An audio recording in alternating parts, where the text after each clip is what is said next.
Now let's get into one of my absolute favorite things to do, and that is how to draw Lewis structure. I think Lewis structures are wonderful. I think they're fun. I'm not artistic, and you don't have to be artistic to do this. I do recommend doing it in a pencil. A lot of times you won't see me doing these with a pencil because I've had a lot of practice and my brain is working several steps ahead, but it's like when we did Hess's Law stuff, do it with a pencil. So here are the steps, and they're probably a little bit different than what is in the book, but this is how my chemistry teacher taught me how to do them, and we use a Western motif. So get excited about it. The first thing you do is you're going to write what they call a skeletal structure. Now, if your structure here, so you look at your chemical formula and you're just going to put the atoms on paper, kind of next to each other in different places. So hydrogen is always terminal. It means it never goes in the middle. Hydrogen does not ever go in the middle. And then you might have to use your electronegativity chart, and you're going to put the less or the least electronegative atom or atoms in the middle. Or generally, if you have something that there's only one of, it's probably going to go in the middle. Next, Mr. Whitley says, you round up them little dogies. What does that mean? That means you add up all of the valence electrons in all the atoms. So in order to add them up, you have to know what they are. How many valence electrons does each one of them have? And this tells you how many total valence electrons you have. Next, you circle the wagons. So that's kind of code for you distribute the electrons. The first thing you do is you attach each atom to the middle, or you attach them all to each other. So you actually put in your bonding pairs with one pair. So you add your bonding pairs, and then you're going to put all the remaining electrons in order to give octets or duets if you're talking about hydrogen, to as many of the atoms as possible, ideally all of them. Well, sometimes you're not able to do that, and it kind of runs short. So if you run out of electrons before everybody's a cool kid, then you consider adding a double or a triple bond. So you can't use more valence electrons. You can't just generate them. You can only work with what you have, and you have to organize it, sort of like making a puzzle. So let's try this. The first one is F2, so that's 1 fluorine and 1 fluorine. So the first thing to do, it says write a skeletal structure. Well, there's only 2 of them, so there's not really a middle. So I prefer to do things horizontally. So I'm going to write them like that, next to each other. If you want to write them up and down, that's okay too. I can figure it out. I can do this spatially. Now, the next thing, round them up. Round up your valence electrons. So look on your periodic table. How many valence electrons does fluorine have? If you're not sure, there's fluorine. If you're not sure, go to the end of the row. 1, 2, 3, 4, 5, 6, 7. So you have 7 electrons for each fluorine. How many fluorines do you have? 2. So you have a total of 14 electrons to work with. Now, next thing, circle the wagons. We got to attach these 2 to each other so we actually have a molecule. That's the first thing you do. Just use 1 pair at a time. Next, you start circling them, and I do this in a circle. So this fluorine has 2, 3, 4, 5, 6, 7, 8. This one has 2, 9, 10, 11, 12, 13, 14. Look at that. So we have, this is our bonding pair. All of these are lone pairs. You need to know the difference between a bonding pair and a lone pair for chapter 10. Now, notice this pair, each one of them counts it. So when you look at how many are around this fluorine, 1, 2, 3, 4, 5, 6, 7, 8, great. When you look at this fluorine, 1, 2, 3, 4, 5, 6, 7, 8. That's how we get 2 octets out of 14 electrons. Very cool, right? Let's do another one. Methane, Ch4. Well, the first thing we need to do is we need to write a skeletal structure. And we know hydrogen is always terminal. Hydrogen can't be in the middle. It also works out that there's 1 carbon.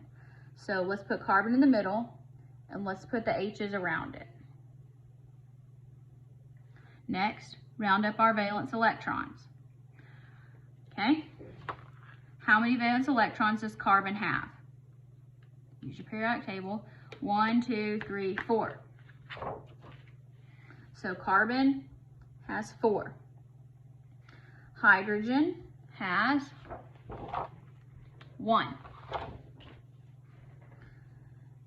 But then there are 4 of them, so times 4, so that's 4. Add them up, 4 plus 4 is, we got 8 electrons to deal with. Next, let's attach them. Circle the wagons. Attach each of them. 2, 4, 6, 8. Well, we've used them all up. What do we do now? We need to check. Is everybody happy? Is everybody a cool kid? How many does hydrogen want? 2. Does every hydrogen have 2? Yes. How many does carbon want? 8. 1, 2, 3, 4, 5, 6, 7, 8. So in this case, all of our electrons are used up. Everybody's happy with an octet or a duet. Everybody's a cool kid. And we have all bonding pairs. We have no lone pairs. Some of these might get a little bit more confusing, but let me see.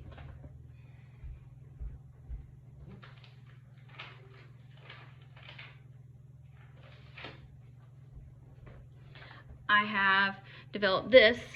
It's posted, Blue Structure Practice.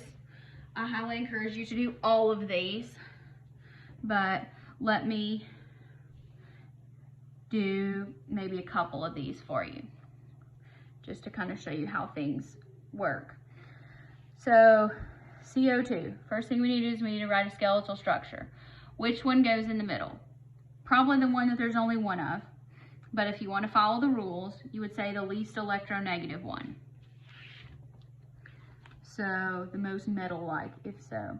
All right, so carbon, oxygen. Carbon is the least electronegative, which makes sense because it's the one by itself. So carbon, oxygen, oxygen. Next, how many valence electrons do we have? Carbon has 4. Oxygen has 6. There's 2 of them, so that's 12. So we have a total of 16 electrons to work with.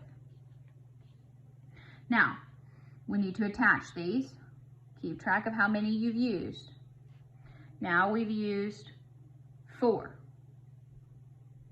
Okay, so let's go ahead and make somebody happy.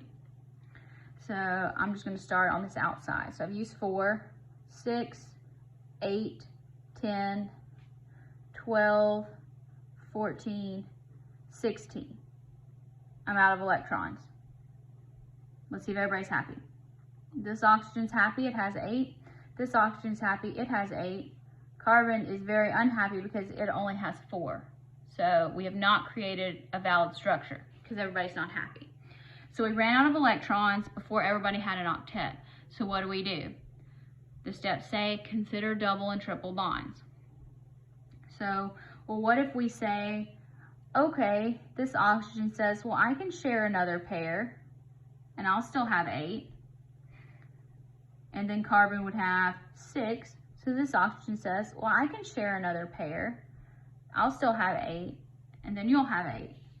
So if you were doing this with a pencil, you would just erase these, but since I didn't, what you would do is draw double bonds, O. So now, Carbon has 8. Oxygen has 2, 4, 6, 8. 2, 4, 6, 8. Everybody's happy. This is the correct one. Let's do nitrogen tribromide. Nitrogen goes in the middle. Again, it doesn't matter what kind of arrangement, how you arrange these BRs around there. It will be fine. Now, nitrogen has 5 valence electrons. Bromine has 7. There's 3 of them. That's 21. We have a total of 26. If you don't know how to do that, go back and review how to calculate valence electrons. You've got to be able to do that, or this whole, you're not going to be able to move on. All right, so let's attach each atom to the central. So let's bond them together. So now we have 26. So we've used 6. So let's start circling them around. 8, 10, 12, 14, 16, 18, 20, 22, 24, 26. All right, everybody's happy. Everybody has 8. We've used all of our electrons. You have to use them all. You can't use more. You can't use less. You have to use them all, exactly all of them. Now, some of you may have, if you have done this before, you might have used stick notation to denote your bonds, and that's fine. If you that tends to be how I draw them once I get more comfortable with Lewis structures. So let's do this one for water. Hydrogen has 1, there's 2 of them. Oxygen has 6, there's 1 of them. Oh, that's an H. So there, we've got a total of 8. Now, when you use line dot notation, your bonding pairs, you use lines, and then your valence electrons, you still use dots. You can use that if you want to, but no, you have to still put all of them around. Every line counts as 2 if you want to use that notation. But you still have to put all of the valence electrons on there. So if you were to just draw me this, that would be incorrect because you have only used 4 electrons and you have 8. So don't do that. That's not actually acceptable. It's not an acceptable Lewis structure. So that's not right. So there are 35 of these. We'll talk about, you won't be able to do them all immediately, but they do get harder. And then I have a second set of Lewis structure practice for you as well. So this is a very key skill. You must know how to be able to draw a correct Lewis structure in order to move on to chapter 10.